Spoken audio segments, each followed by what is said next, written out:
because I'm like, I just need just some calm, soothing tones. You have that. You have that. So Thank you. Thank you. Actually, I can't remember the last time I like yelled or got mad, right? It's been a while. It's been a while. now is that like practiced restraint, or you're just at the point where you're like, I don't need this anymore. I know when my limits are and I know when to walk away. I think that's what it is. I think because I had a rough time in my 20s, and then when I developed boundaries, Ah. those boundaries protected me from everything, everything. So I'm fortunate, and I try to help actually people do that as well because I think sometimes we forget how important it is to protect our energy from Yeah. other people. Yeah, for sure. Even when they're related to you. Yes, yes. No one is going to offend you like family, Oh my right? goodness. For everyone listening, just so you know, don't worry about the strangers. They're not going to do you much. No. It's your family. Absolutely. And I know we're recording, but we're deep in story right now. So, I'm 46 years old and I'm home taking care of my dad while he's not doing well. And again, he doesn't have any air conditioning and it's like 86 degrees in the house. So I had on shorts and a tank top. And he says to me, "Is that what you wear outside?" I said, "When it's 86 degrees." And he says, "Well, I would just expect that a woman your age wouldn't wear such things." And I was like, "I'm 46 and I'm inside with my family. What are you talking about?" So, yeah, Yeah, they there's they there's they a lot think of you that. go outside in wearing nothingness, right? But Right. shorts and a tank top to them is like basically going outside naked. Basically, Yeah. basically. And I'm relatively modest. So what he calls booty shorts is not anywhere near booty shorts, but apparently they're entirely too short for his daughter. So that's fun. Yeah, I always say the standard for booty shorts is what's that movie called? Well, the show Daisy Dukes, Daisy Dukes, yes. I'm nowhere near right? them. They're Yeah. literally a pair of jeans that I cut the legs off because it's hot in here, but apparently I'm showing too much leg. There you go. So I guess we'll officially get started, Jen. Yes. And I want to welcome everyone to another episode of Behind the Shades. I have my lovely guest today, Jen with two N's, as she makes it known to everyone. And Jen, why don't you tell us a little bit about yourself and who you are? Perfect. Well, thank you for having me today. I'm super excited to be here. A little bit about me personally. So I grew up. I was born in New York. I think my parents were like two when I got divorced, and my mom was trying to say, well, how close can I be to this man and still be, or how, excuse me, how far away can I be from this man and still be United States? So she moved to California.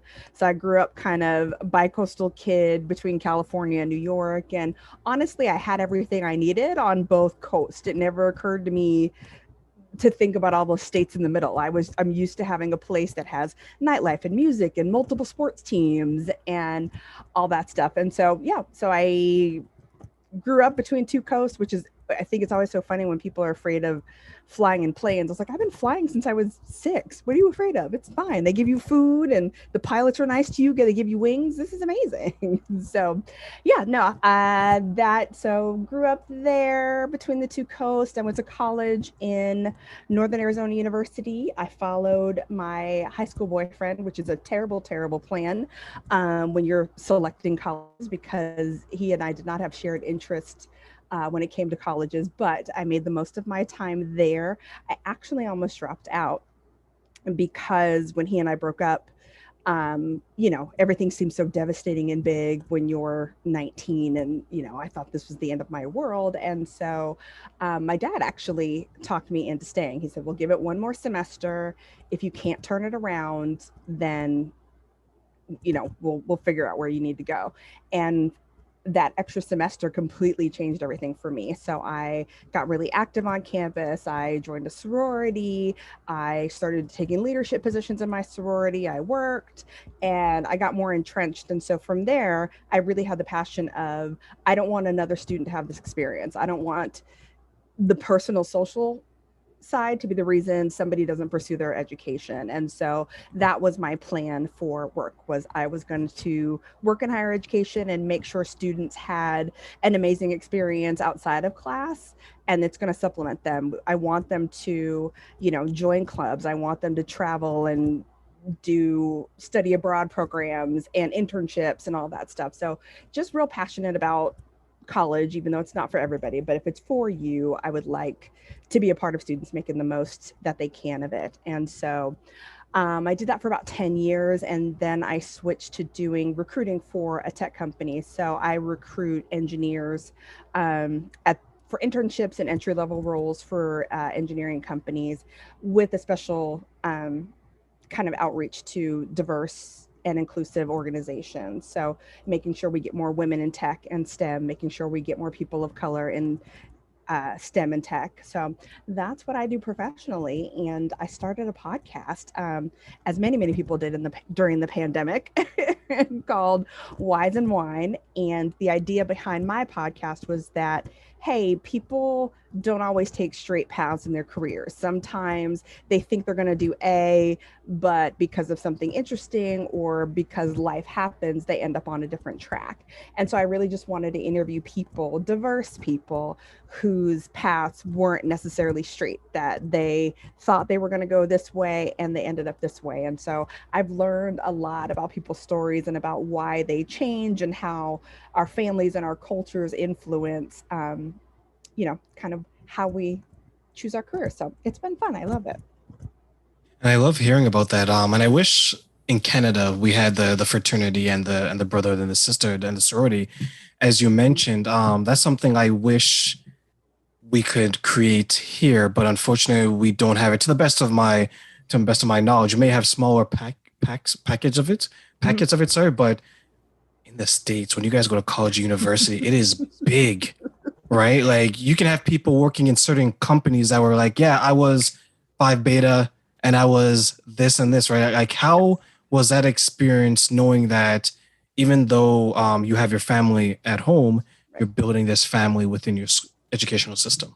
It was great for me, again, as somebody who was on the cusp of dropping out of school. It's exactly what I needed at that point. I needed to get a family, and I needed to get people around me, and I needed kind of that shared vision. I needed the shirt and the songs and I bought into the big higher mission of we're sisters and we're women that want to excel professionally, personally.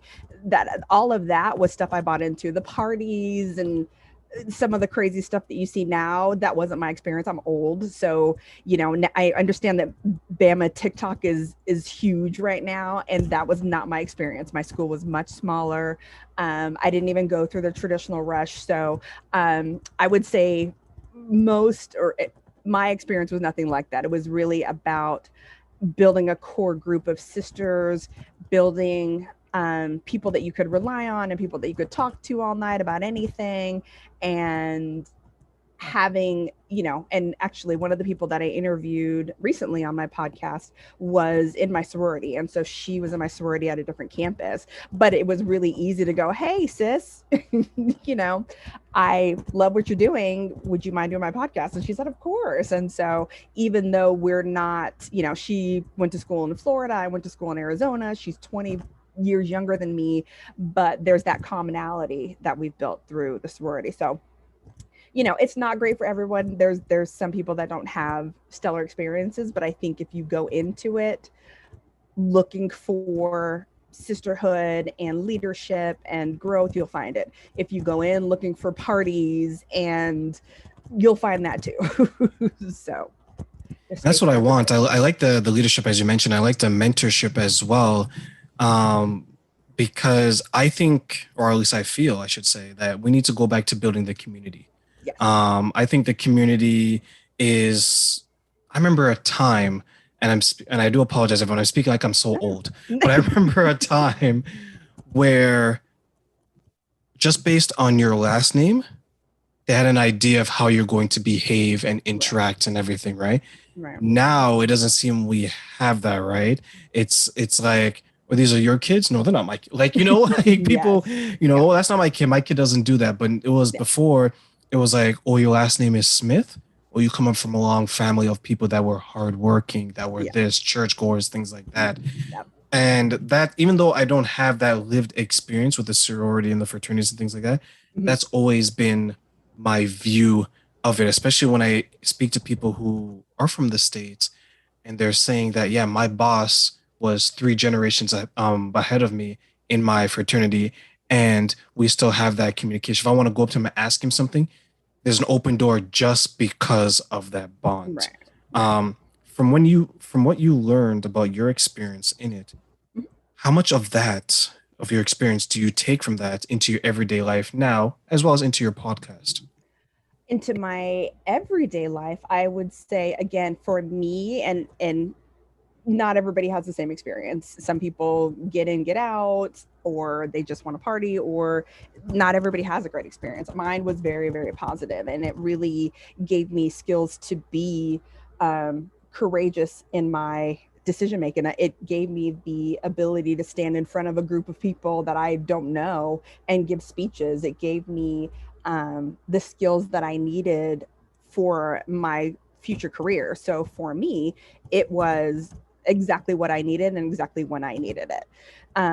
In terms of how it integrates into the podcast, I think some of it was just curiosity. Like I didn't have a long line of people who were in sororities. I have one aunt who's a Delta, and she will never let you forget it. Her whole everything in her life is red. You will never forget that she's a Delta. But we didn't have them on my campus. I probably would have rushed Delta if had they were been on my campus. But I think what it see, I get chatty. Forgot what I was saying.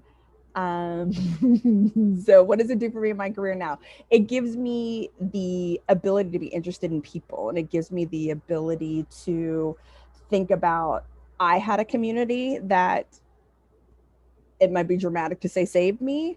And so if I can be that for other people, and my podcast can do that for other people, then I'm all for it. I mean, one of the reasons that I got divorced was because of a podcast, because I was going through a really tough time, and I listened to a podcast where somebody was talking about their experience, and oddly it was the man talking about his experience, and just something clicked, and it's a conversation that I never would have had with a friend or a family member. So I think my podcast and my career are really about how do we make connections for people so that they can make the most informed decision about whatever it is that they want to do in their lives. Isn't that amazing that you can have that moment, as you mentioned, with someone's podcast? And I'm assuming you didn't know this person No, hosting a no. podcast. But imagine, like, take a minute and imagine what you went through, Yeah. right? And how your experience was. How much would you love to have someone listen to your podcast and have that same moment? And that's it. And that's exactly it. That's exactly why I do what I do. And so the people that I interview, they're people from a variety of careers. So hopefully somebody that will listen to the Wise and Wine podcast, if the, you know, deep sea scuba diver is not something that you connect to, well, maybe the actor is somebody that you connect to, or the professional rugby player, or the Behind the Shades podcast host. You know, you never know. So I like having a variety of guests. And, you know, my current partner will listen to my podcast, and sometimes will be like, that one wasn't for me. And I get it. Not every guest is going to tap into every person, but if there's one episode where somebody goes, oh, I heard the plus size scuba woman say this, and now I'm not afraid to go scuba diving, or I heard the woman who works for the Tampa Bay Buccaneers professional football team, how she got into that industry. I, I had never considered it, but maybe it's something I'd want to do. Like, that's really my goal and my hope, is that some episode speaks to somebody at some point in some time, and it helps them clear up a professional decision that they want to make for themselves. Do you look at the world differently now that you've heard all these stories? Because for you, you're dealing with people who are diverse, right? You're probably coming into contact with all these women. You mentioned you're speaking to people of color. Mhm. Hearing these stories, how do you view the world now? The same, differently, or is it as you're just continuing the journey and learning as you go? I think it reminds me, and hopefully people that listen, that no group of anybody is a monolith, and that my experience as a Black woman is very different than the experience of this other Black woman who's an artist and a tattoo artist, and she's making some social justice change in, North Nashville. So we all have different stories. And I think that's really why we're here. We're here to be heard. We're here to leave an imprint and an impact. And there's nothing people love doing more than to tell you their stories. I mean, the coolest thing about my podcast is I rarely get told no. Sometimes I'll shoot my shot with somebody who's above my pay grade and they're like, girl, no. But for the most part, people are just like, you want to hear my story? And they're so flattered that you asked. And of course, I want to hear your story. It's a story that I'm not familiar with. Even when you and I talked, you had so much experience about growing up with your grandmother. And I don't, I've been to Toronto once. And so getting some insight about that, or even just, how you even started your podcast. So I just, am partially nosy, but also am just inspired by people and their stories. And that's the one thing I would say I totally agree with. Like, you put, metaphorically, you put the microphone in someone's face and they can talk for hours and hours, right? Because Mm-hmm. you're asking them to talk about themselves. You're asking them to share their story. And I feel that everyone has a story. Yep. And for you, Jen, I look at podcasting, and I'll let you comment. I look at podcasting as this: you're the voice to so many people who may not necessarily want to speak their truth, Mm-hmm. may not necessarily want to share their story, but you give them an opportunity to do so. And the best example I can give, outside the interaction that you and I had before this, was that I've dealt with people that have been physically abused, sexually abused, Right. broken marriages, Mm-hmm. childhood trauma.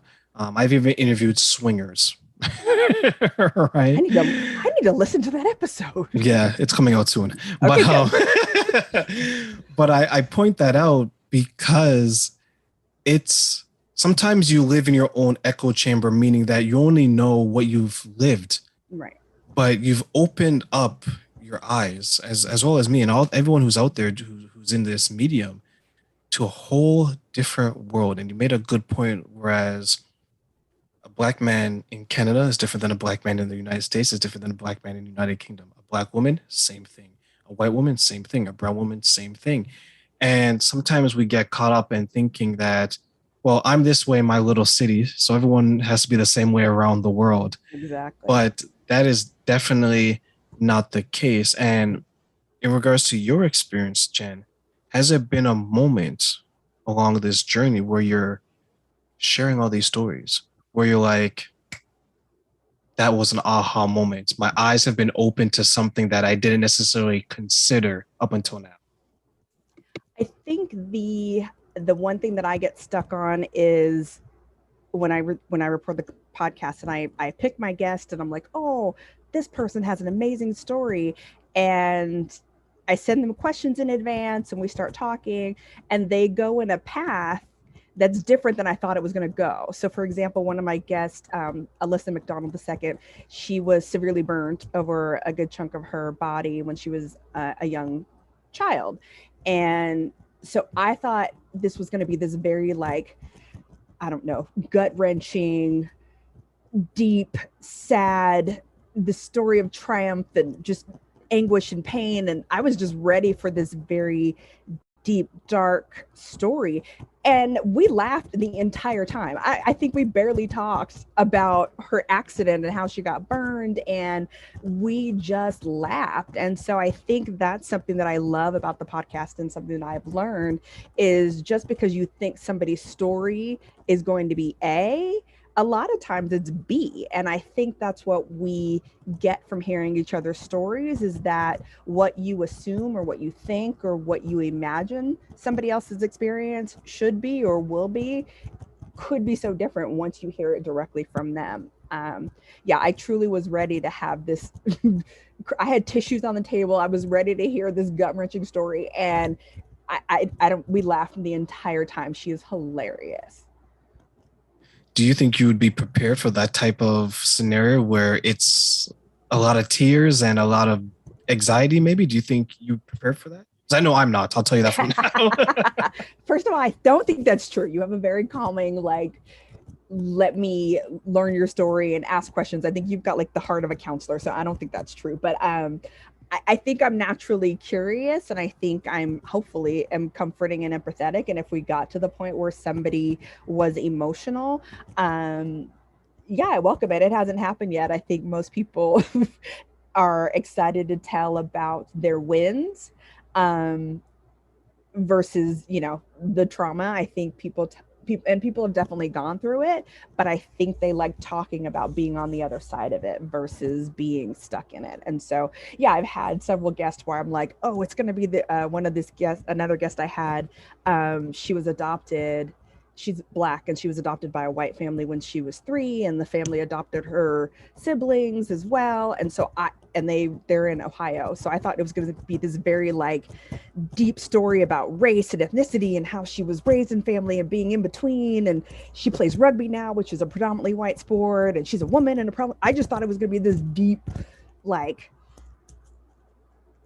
dive into race and transracial adoption. And no, we talked about her family for about 2 seconds. She said, they love me. They gave me the life that I have now, and I'm not going to squander it. I'm grateful for what I have. I know what my life could be, so I'm going to make it as best as possible. And that was it. I really thought we were going to have a 40-minute conversation about her family. We talked about it for 3 seconds and moved on. So, yeah, I think giving people the opportunity to tell their story their way is been a great learning experience for me too. But if Yeah, somebody got emotional, I think I could handle it. yeah, and that's the story that needs to be told because too often we hear the other side, right? We hear that someone was adopted and they're like, yeah, I just can't bond with this child for whatever the reason, Right. right? But hearing that, I think that's the exact story we want to hear. We want to hear that. It reminds me of that movie, The Blind Side, with Yes. Sandra. Is it Sandra Bullock? Yes. With Yes. Sandra Bullock, right? She takes in the big Exactly. guy. He's a football player and things like that, and he's very protective of his family because he learned that as a child. Mm-hmm. And I love hearing stories like that because it shows that we all are more than the color of our skin, Yeah. which in 2021, let's be honest, it should even matter at this point. Yeah. Unfortunately, it does every day. But I think if and the great thing about podcast is the more opportunities it gives people. To your point, if I live in this small city and I'm never ever going to travel outside of it, podcast gives me the opportunity to interact with people, or at least to listen to people that I would have never interacted to or listened to before, and maybe change my ideas about what some ideas that I had about people, that because I know where I came from or whatever, I have these myths, and maybe to have those myths dispelled by listening to somebody's podcast is an amazing opportunity if people choose to take it. Do you think we've lost the art of listening? Ooh, that is a very good question. I think it depends on the circumstance. If you're I think people have lost the art of listening when they want to be right. When it's more important to be right than to understand, then yes, we've lost that. Um, but if you are seeking information, I think people are open to listen. But I think if they want to be right, then no. And I think that's the tough part about watching the news. And I don't. And I. It's funny how much of our what's happening here in the States gets across to other people. My partner and I were in Indonesia shortly after Donald Trump was elected to president, and that was all they could ask us about. Like, well, what's happening in your country? And I'm like, why do you know this? Like, is this the only thing that gets out? Like, we do other things too in this country. What's happening? So, yeah. So I think if you can put yourself in situations where you can bend your mind to go, I may not have all the answers, and what I think and what my experience has been may not be the totality of everybody else's experience. So let me listen, hear, try to connect it to what I understand, and then make my own opinions and judgments versus just reiterating what I've been told through the news from my family, whatever. So, Yeah, and I think we also have to do a better job of not projecting our yes, experience onto someone else, exactly. right? Because there's some people that would say, "Well, I didn't experience that," It goes to the running joke where someone says, yeah, it goes back to the running joke when someone says, how did it go again? Well, the person said, well, since I haven't experienced childbirth, it must not exist. Right. Right. Because they're said, what if I've been around people that never gave birth? Right. Right. So I don't see it. I don't experience it. Does it exist? That's Right. We amazing. laugh. But how many times where someone will say that, well, I don't know anyone that I have experienced this. I don't experience, so therefore it doesn't exist. Right. But it goes to that joke. Right. Obviously, they're joking, everyone, we're here because of childbirth. But it is funny. And Yeah. on that note, like, what would you tell or what advice would you give to the next generation coming up based on your experiences, what you've learned so far? In some ways, I think they're more fortunate and a little bit, I don't want to say smarter, but I think they have access to different sides of the story that we don't, or at least I felt like I didn't have. Like when I was growing up, it was like, all right, you listen to your parents and we watched what they watch and we went where they told us to do. Whereas now I feel like this generation has access to a ton of information and they have access to careers that aren't necessarily traditional and um, pathways. I think travel is something that they're hearing about a lot earlier. So I guess what they can listen to us about is how we figured it out and that we didn't come out the gate knowing. We came out the gate messing up a little bit, and it's okay to mess up. We messed up and we learned to be resilient, and I think there's a power in being resilient that I wouldn't say this generation doesn't have, but I think when stuff gets handed to you and you have access to stuff, it seems inevitable that everybody has that, and that's not the case. So I think I would just tell them to just listen. To your point, just listen. You don't have to agree, but listen to what people older than you, who came before you, who are your mentors, who are people you look up to, have to say. You don't have to ingest everything that they're telling you, but there's some nugget of truth in everything that people are saying. I always love the did you ever hear, it was big when my brother was graduating from high school. It was that Baz Luhrmann, wear your sunscreen speech. I Yes, it sounds familiar actually. Now that you Yeah. mentioned the sunscreen part, yes, Yes, where he's yes. like, wear your sunscreen and, please value the power and beauty of your youth. Because, so it's just this whole speech that I guess somebody gave at a graduation about thinking about the future. And so when the first time I heard it, I was like, yeah, whatever. But now 20 years later, it all makes sense to me. so, I mean, and I heard it, but I didn't listen. And so that's the best key to a lot of things is just listen. That's the key to a lot of stuff. You learn a lot when you listen. Yeah, sometimes people will view them as privilege, and they're not. They're learning like us, Right. and they have access to so much more. Like now, they have grants, they have the mentorship, they have all these other things. Where, as you mentioned, we had to mess up to Mm-hmm. learn, but they have, at least from my vantage point, is that they have the best of both worlds. They have the experience of the generation before them, and they have the technology of the Yes. generation that they're living in. Mm-hmm. um for those listening who's under, I'm not going to age myself here, let's say who's under 25, we went from an analog age to a digital age, and we adapted. Right, we adapted. There's a time where we didn't have internet. Mm-hmm. Mm-hmm. Right, there's a time where we had dial-up. Oh yes. Right, with a second line, don't want to call my phone because I'm on the internet. Right, there was a time we were walking around with beepers. So Yes. we're the generation that had to make the most change when it came to the way society was moving. Right. They've always had this. Mm-hmm. But I think along the lines is that sometimes we look at them and if we don't see the same desire to work hard. Yeah. Right. And then that's not their fault, is that they have the same desire, but they're just working hard in a different Right. way. And I'm glad that you highlighted that because it shows maybe the difference between the two groups of people, even though we're not that much older than they are. It, Just our it, it, experience it is so feels much like it though. different. Yeah. Tell that to my niece. Funny soul.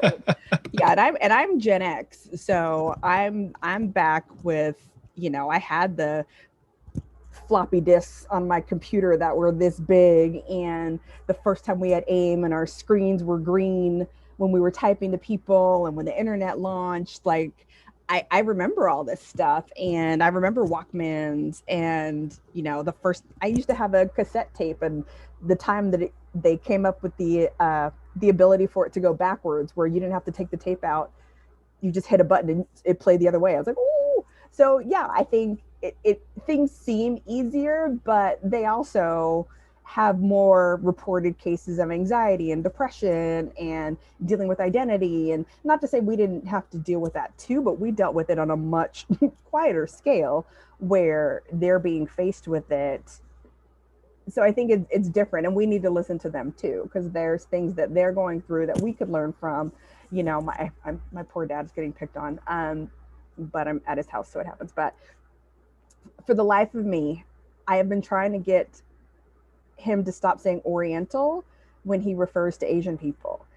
And it's a fight I've been having my entire life. I'm like, Dad, they're not Oriental. Oriental are objects. Like, the people are Asians. And I'm 74 years old. I'm too old to change. So, having conversations on both ends where the younger generation wants to be called this, but the older generation is like, well, this is just how we are. So everybody's got to be flexible, and they have to listen. And it's not hard for me to call people what they want to be called. If this person wants to be called they, I call them they. If they don't want to be called Oriental, I don't call them Oriental. It's not that hard.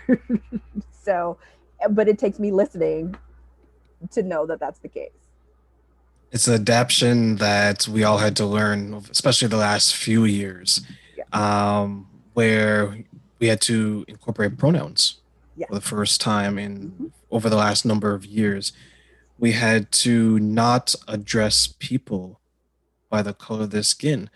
Even where their ancestors' origins are, we no longer do that. So we are growing, and I think we're making strides to grow out of our infancy Mm-hmm. as a human race. Mm-hmm. Is there any last words, Jen, that you'd like to share with our guests? I would love to say thank you for this time. I love this podcast. It's so fun. You've got a great, like, calming voice. I think you're hitting a lot of people in a bunch of different areas. I guess what I want to leave people with is obviously listen to Wise and Wine, the podcast. It's awesome. I'm working on it. It's my bud and baby. But just